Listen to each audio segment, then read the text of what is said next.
કરજીસણ ગામમાં હવેડાનું કામ ચાલુ છે, પણ આ રબારી ભાઈઓ છે જેનું કેવું એવું છે કે ભાઈ અમારી જગ્યા પર ઊંટડી છે તો ઊંટડીનું દૂધ કેવું હોય એ તમે ટેસ્ટ કરો તો 100 રૂપિયા લીટર આ ઊંટડીનું દૂધ છે. અને મેં મારા જીવનમાં ક્યારેય ઊંટડીનું દૂધ નથી પીધું, એટલે ઊંટડી કેવું દૂધ આપે છે એ આપણે જોવા જવાનું છે. આ ભાઈ મને લઈ જાય છે. કઈ જગ્યા પર આવ્યું ભાઈ? સામે જો દુનિયાભરની હાંઠડીઓ ઊંટ બધા ઉભા છે આ જગ્યા પર. આવું બધું રબારીના નેહડે જ જોવા મળે છે, બાકી વર્લ્ડમાં ક્યાંય જોવા નહીં મળે.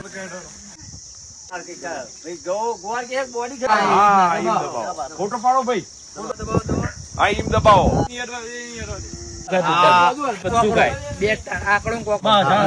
દૂધ પીતો નથી મારા જીવનમાં, પણ આ દૂધ કેટલું મીઠું લાગે. क्या बात है, જો ને बहुत પૂછા. क्या बात है. થઈ જાય